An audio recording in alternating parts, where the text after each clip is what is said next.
I wish the way I was living could stop. Serving rocks, knowing the cops is hot when I'm on the block. And I wish my brother would've made bail, so I won't have to travel 6 hours to see him in jail. And I wish that my grandmother wasn't sick, or that we would just come up on some stacks and hit a lick. And I wish my homies wouldn't have to suffer when the streets get the upper hand on us and we lose a brother. And I wish I could go deep in the zone and lift the spirits of the world with the words within the song. And I wish I could teach a soul to fly, take away the pain out your hands and help you hold them high. And I wish my homie Butch was still alive, and on the day of his death we had never took that ride. And I wish that God could protect us from the wrong, so that all the soldiers that were sent overseas come home. And we will never break, though they devastate. We shall motivate, and we gotta pray, all we gotta faith. Instead of thinking about who gon' die today, the Lord is gon' help you feel better, so you ain't gotta cry today. Sit at the light so long, and then we gotta move straight forward, cause we fight so strong.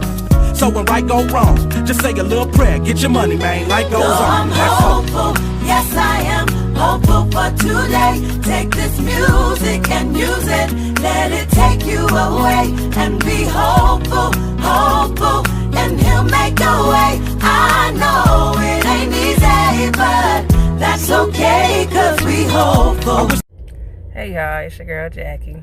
And yes, your girl is back with another review for The Chi Season 3, Episode 6. Woo woo. Woo woo woo. Y'all, this was a good ass episode. I love this episode, but I got a couple of bones to pick. I don't even listen. I got some bones to pick. But I love this episode. Now, let me just start off by, after this episode aired last night, I know people was talking about the episode last night on YouTube, Facebook, whatever. And it's just some people who are just dead set on Reg being dead. Like, he ain't coming back. It's like they want to believe this rumor that he left the show because he didn't want to have a relationship with a transgender so badly that they just refuse to accept the fact that this man is not dead. Like, nobody said this man was dead. Nobody said he left the show. So why do you need so hard to believe that this man is dead? I don't understand it. But anyway, now you got people talking about, well, they just confirmed his death again. No, they didn't. Why? Just because somebody said that the man is dead does not make that a confirmation that he's actually dead. Like, stop saying that. For real. Y'all was on this in the first episode. The man is not dead. Like, just accept that, okay? Accept that y'all was wrong about the rumors, and it is what it is. You know what I'm saying? Like, it is what it is. But before we even get to that part, let's start out the episode. We see Keisha again. And it is the dude that we thought it was. Like I had said before, it's a dude that we saw at the pizza place, and then the dude that Emmett gave the flyer to, that like he ain't know who he was talking about. Okay. And we see her. He's sitting there, she's writing a letter, I guess, to Kevin or whatever, saying happy birthday because it was his birthday or whatever. And later on, we see her again, and he's getting ready to brush her hair or something like that. Oh, he starts brushing her hair, and Ronnie comes to the door. Now, Ronnie comes and knocks on the door because he thought he heard Keisha screaming around that area. And so the dude made up some story about he heard the screams too or whatever. I'm like, this dude's a motherfucking lie.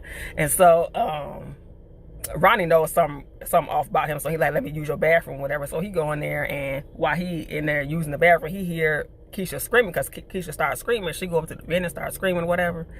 And the dude turns up the TV, turns on the kettle, whatever, so it drowns out her screaming or whatever. So he comes out the bathroom like, you hear that? And dude getting ready to like knock the hell out of Ronnie. As I said, look, Ronnie, I said he better not hit Ronnie. But Ronnie was like, I must be hearing things. And then he was like, yeah. So he just left it alone, whatever. I'm like, oh. So I was like, yes, Ronnie, get up out of there and go get somebody, because I know he heard her screaming. So he left up out of there, and then he went up in there, and he mad at Keisha now because he was like, why you trying to get daddy in trouble? And then we find out that he used to have a girl that he used to have a crush on that rejected him back in the day, and Keisha reminded him of her. So that's why he snatched her. So then we get Nina and Dre. They preparing for Kevin's birthday party, right?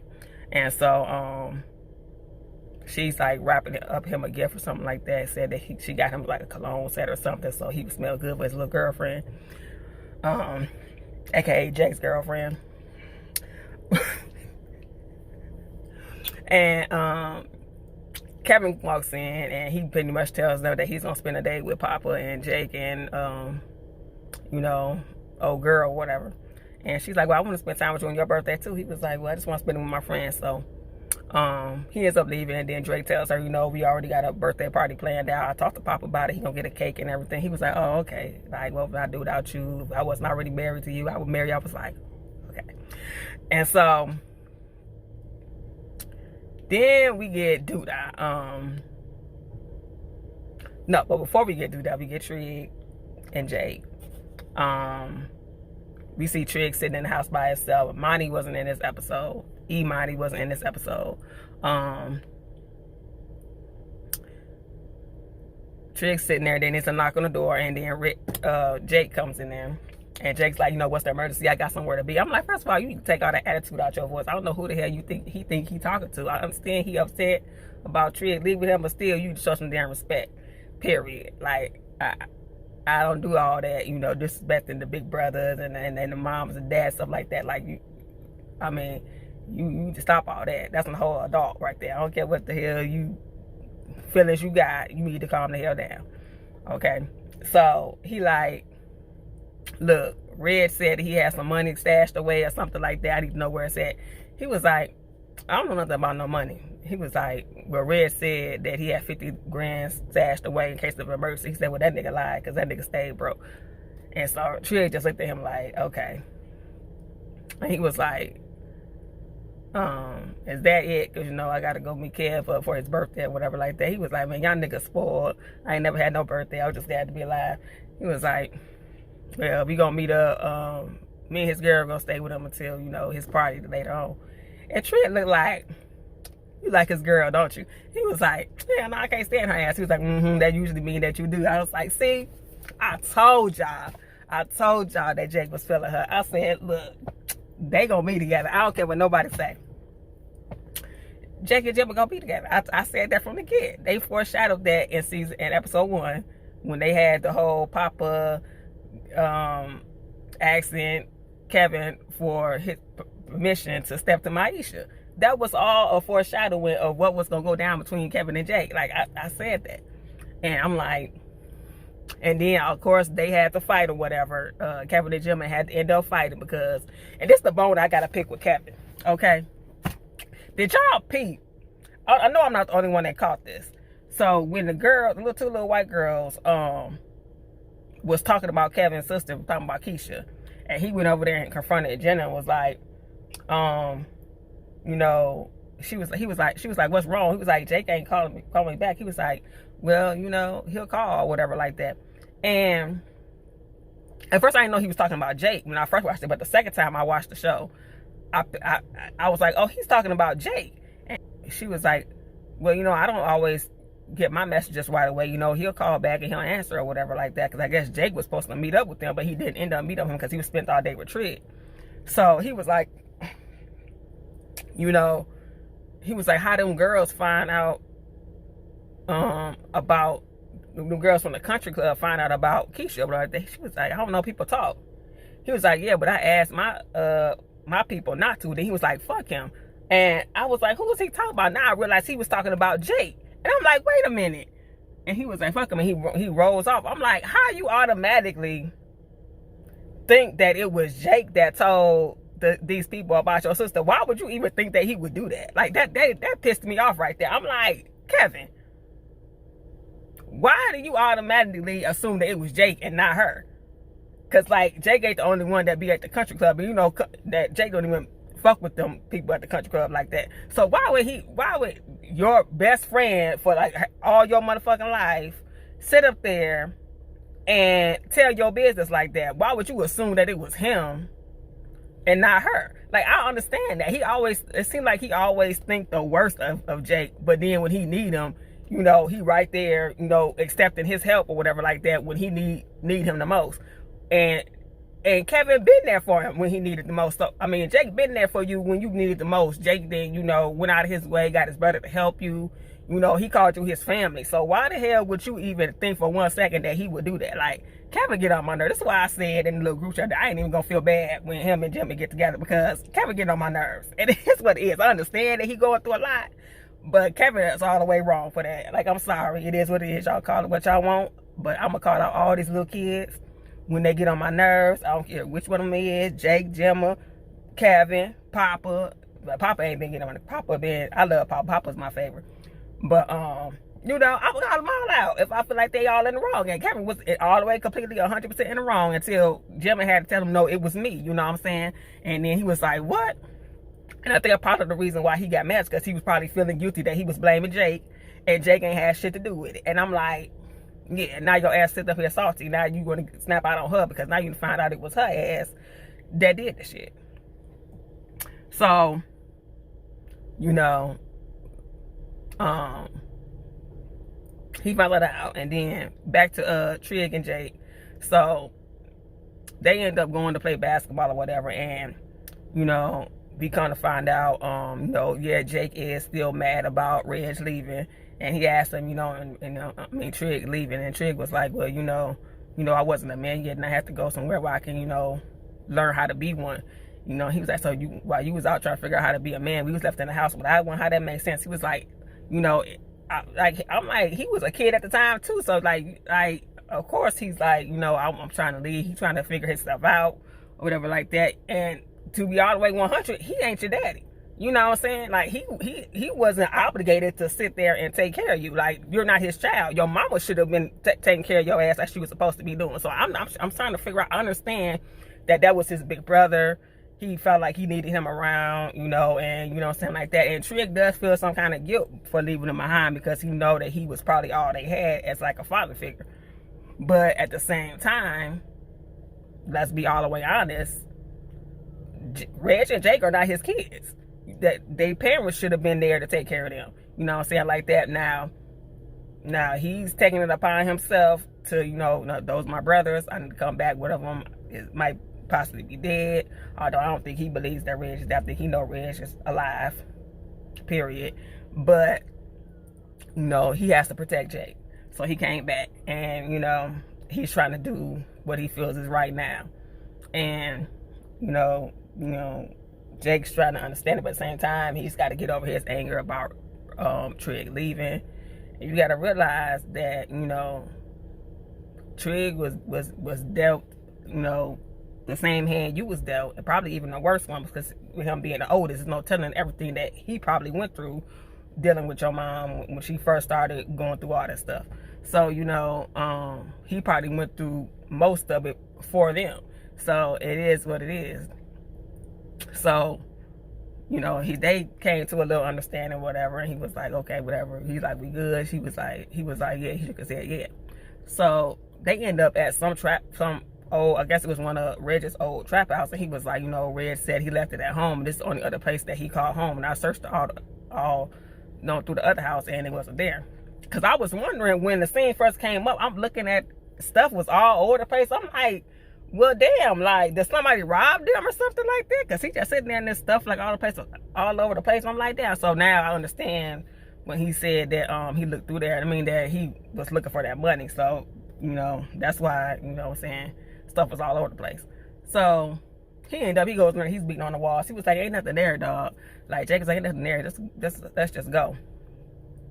He must have hit on one part of that thing, and, you know, you could tell it's hollow. That's how you know that nigga from the streets. Like, because you can go in there. It's a lot of them buildings that you can go in there and get a lot of lead out of there and stuff like that. It'd be like a whole bunch of, copper out of them walls and stuff like that, especially them old buildings, and make a whole lot of money up off of that shit. So he knew how to knock on that thing and stuff like that. He knew when it's hollow, it's something up in there.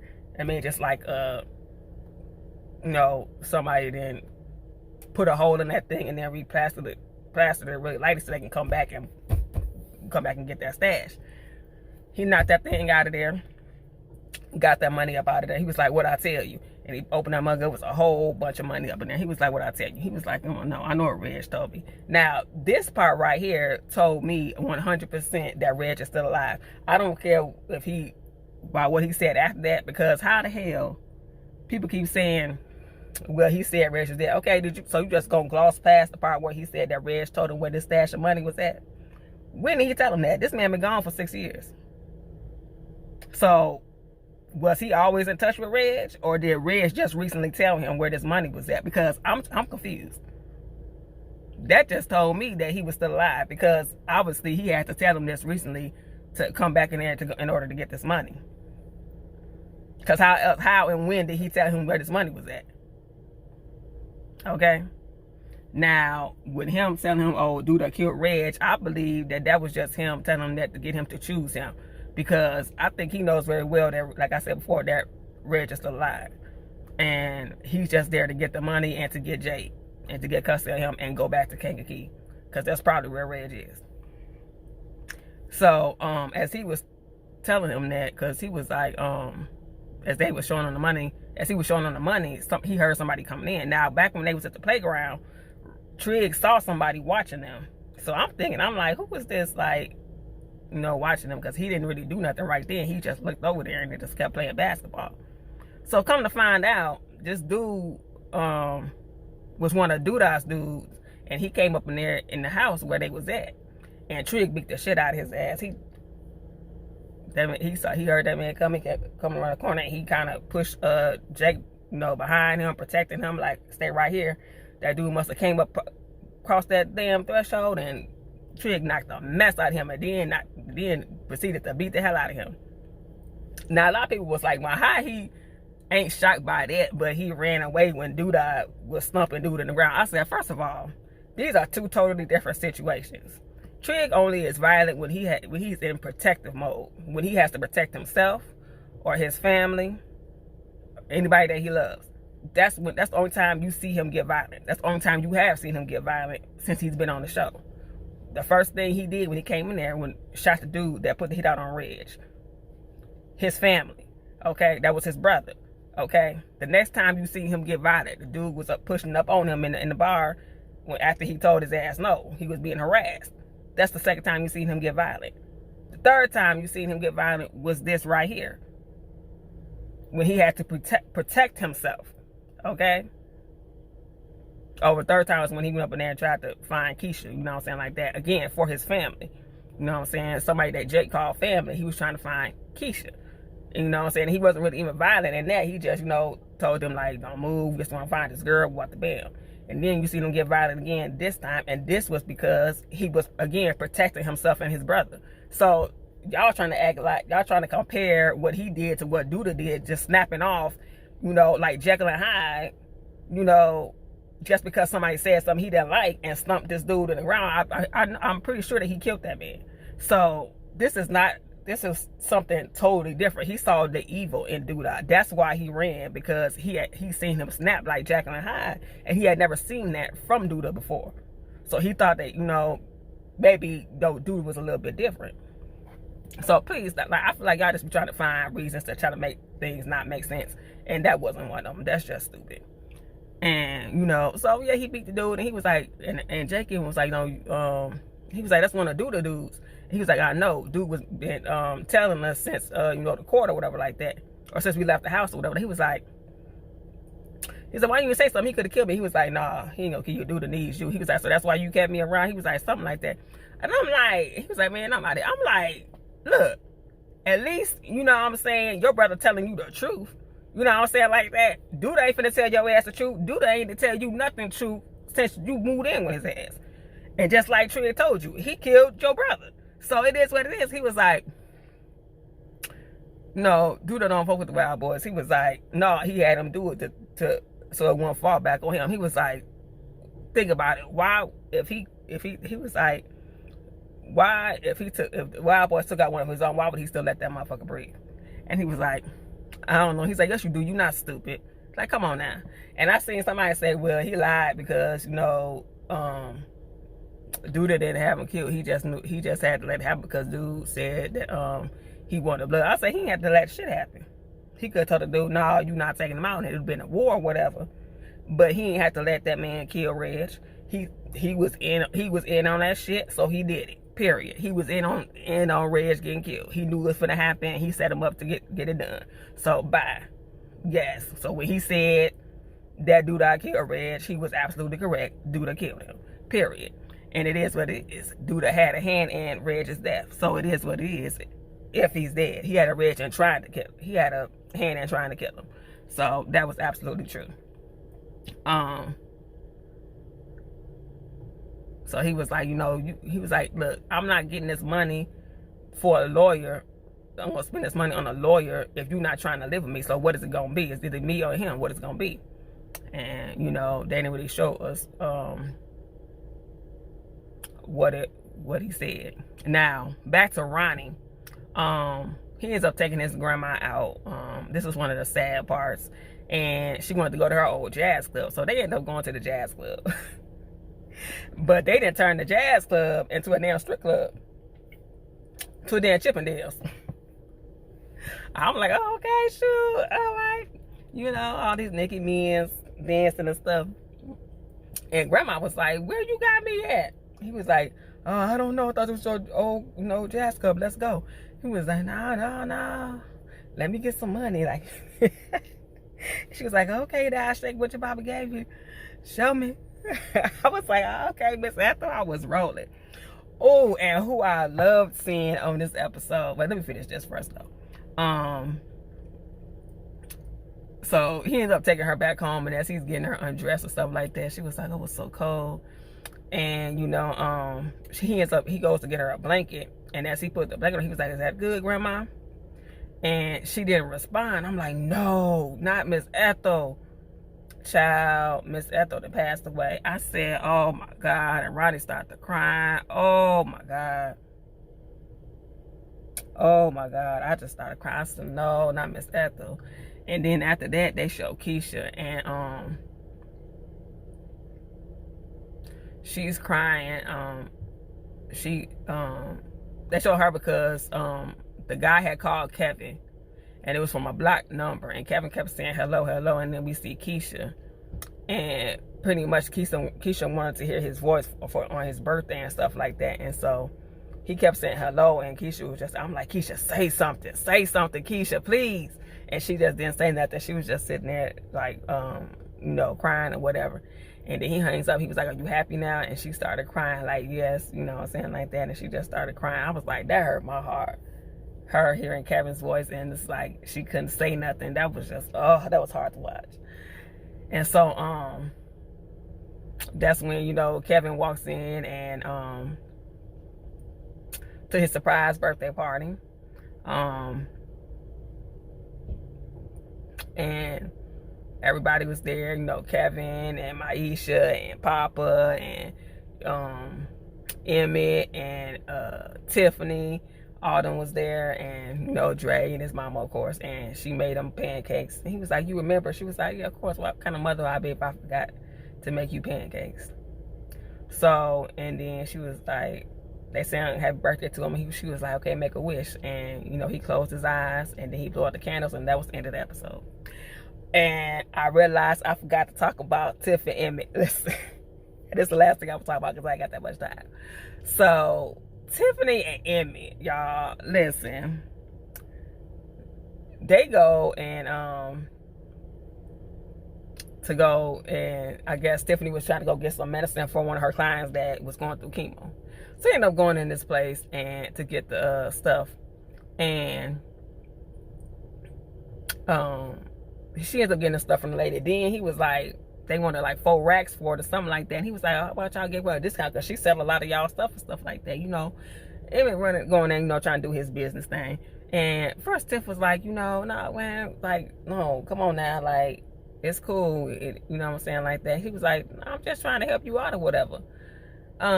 Dude ended up Emmett up, and he was like, man, come on. And then I like how Tiff was over there like, hold up, you know what I'm saying, like she was gonna ride for her man, like, hold on, you gonna let my nigga go, like for real, ready to fight, you hear me? Sure, I know that's right, ride or die.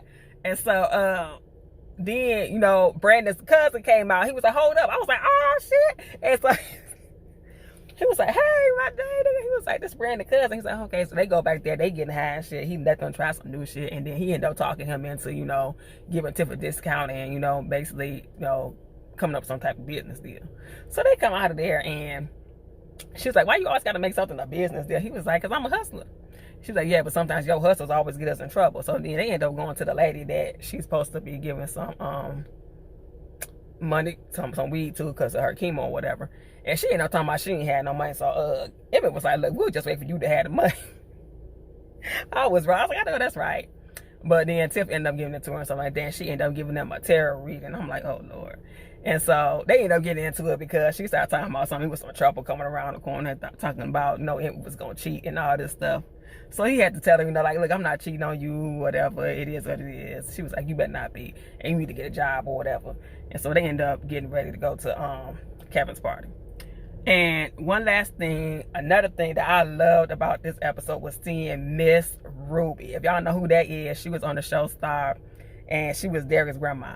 Like, she been in a lot of shows since then. Like, Miss Juanita's her name in real life. She be getting her money, okay? She be in stuff, you know what I'm saying, like that. She was in Pearson last summer, which is like a spinoff to Suits.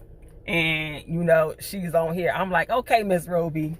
Like, she's still gonna be Miss Ruby to me, but she Miss Opal on here, okay? Miss Opal came through and was like, dude, that ain't shit. That's my son. I should know. So I'm endorsing, Miss Camille. I was like, oh, shoot. And so Duda and Candy's carried up, non-acting ass. I'm sorry, she can't act. And they was watching her on TV, and she was like, you need to say something. He's like, no, I'm not gonna respond to about the man. She was like, it's not your brand to not respond, and he told her to shut up. And she ended up going behind his back anyway and paying his mama off, and he ended up getting pissed off at her and stuff like that. And I was like, this is a mess right here. But anyway, I think I covered everything. I had to do this one really quick today. But if I missed anything, just, hit me up down in the comment section and let me know what y'all thought about the episode. All right. I'm going to watch it with the little group tonight, live as well. So, and we'll talk about it, you know what I'm saying, like that. So, like always, like, comment, and subscribe. Make sure you hit that notification for my videos when they drop so you can get them every time. And I'll see y'all next week for episode 7.